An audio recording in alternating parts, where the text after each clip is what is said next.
Hey, what is going on, everyone? This is Robbie here on Gemmy Master Animatronics, and what I have to share with all of you today is this Gemmy 2005 Halloween Greeter with Sound Vampire.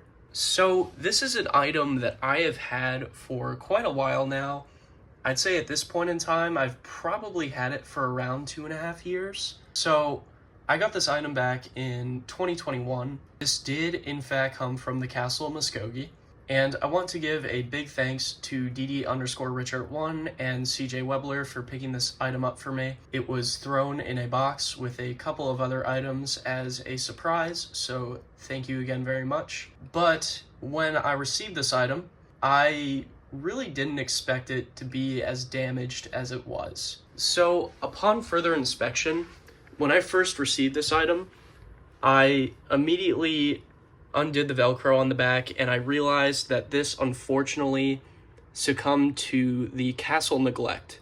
Now, what do I mean by that? Well, if you are not familiar, a lot of the time with older items, especially, tabletops that have been sitting at the castle for a very long time, what tends to happen is they end up breaking. I know a lot of you have probably seen CJ's video on his Count Cool Cat, and he does show the original condition towards the beginning of the video, and that is a prime example of what happens to these items at the Castle of Muskogee. And what I theorize happened is that this ended up being offered to an employee to gut out and use the electronics on the inside as parts. So unfortunately, the only thing that was left of this is the LEDs in the eyes, which is kind of a plus.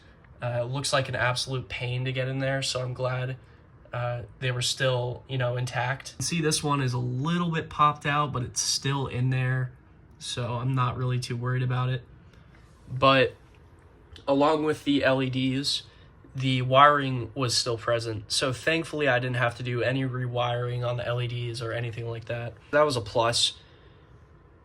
Also, another significant detail about this is that the original label or prototype label that it had on the back was absent, so I ended up creating a brand new label, which I will show in a little bit. But yeah, this is a very interesting item. I did post a demo video on my main channel of this item, probably around 2 years ago at this point, and I thought today would be a good time to finally explain it a little bit more, as I'm sure a few of you are curious about this item. So unfortunately, I don't have a whole lot of information about it. I did end up figuring out a couple of things. This, I believe, was supposed to be some sort of gift card greeter, as they made a gingerbread man, a reindeer, a snowman, and a couple of other characters in a mini set. I believe all of them were unreleased, and they're called the gift card greeters because on the back of them, there's like a small clear pouch that you could put gift cards in. But with this one, it does not have that gift card holder. So I assume this is either, some sort of just regular Halloween greeter vampire or a very, very early prototype of a vampire card greeter. So it's pretty interesting. Now, I hope to find some more information about this in the foreseeable future, as there is actually an item number that I was able to locate on the inside of the cape, and I will show you that in just a little bit. But here are the eyeballs. I'll give a close-up shot here. I believe these are made of a very, very hard clear plastic, or maybe even clear resin. It's a little hard to tell, but I personally think that it is indeed just a hard plastic. It seems very durable.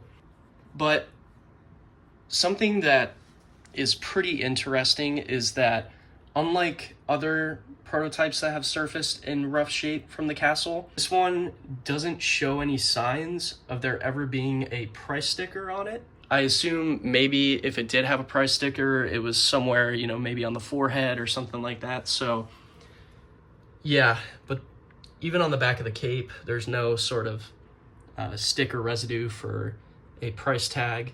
but I believe it was in the shop at some point. How many years ago, I have no clue, but if I had to guess, this was probably in the shop at around 2010. But anyways, I will now show you the label that I have recreated. So as you can see here, item number E21767. The description is plush greeter with sound vampire, and it was made on the 16th of November 2005. And I'll show you what I was talking about with the item number.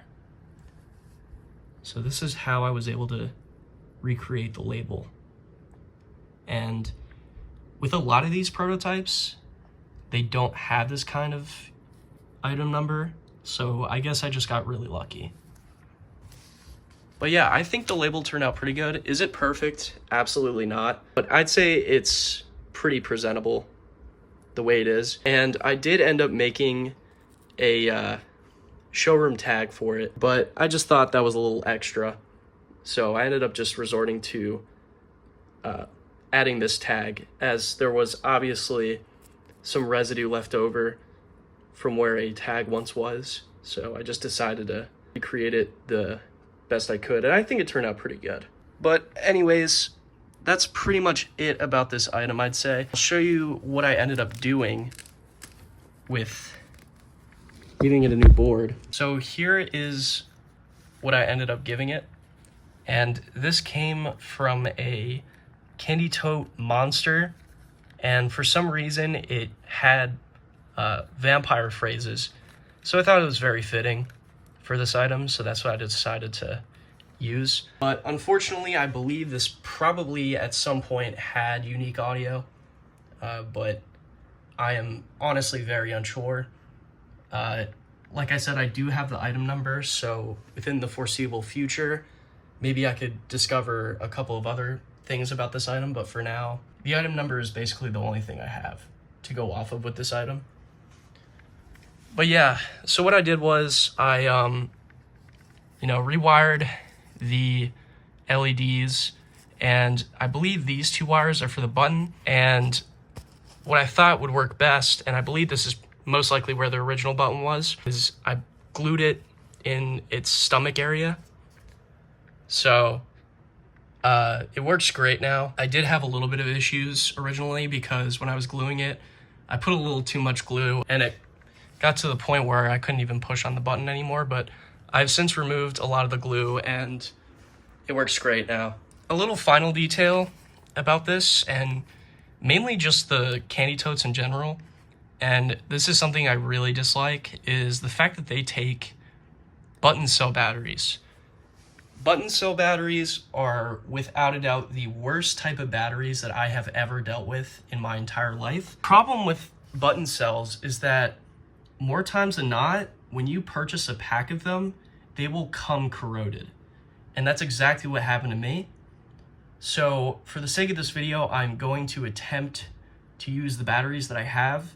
Mind you, I just purchased them the other day, so they should be brand new. Immediately after I opened them, I looked on the back side of the batteries, and there's already like blue oxidation forming. So that's just great. But anyways, I guess with all of that being said, I'm going to pop some batteries in this item and hope to God that it works. So yeah, I really hope that you all enjoy this review. I've said it a lot in the past, but I really do apologize for being inconsistent with the uploads. Been through a lot, especially being in college. It's just very difficult, and coming up next week, I do have finals, so judging on how it worked out last year, it was an absolute pain to get through. But after that, I'll be home and I will be back to consistent uploads. I have a ton of items that I have yet to show on this channel, and recently, I found some extra free time and I was able to repair them because they did have some issues. But I'm very excited for the future. This coming summer, me, Chase, and Johnny have some really cool plans for future videos, so stay tuned for that. But anyways, let's pop some batteries in this item and I will show it to you.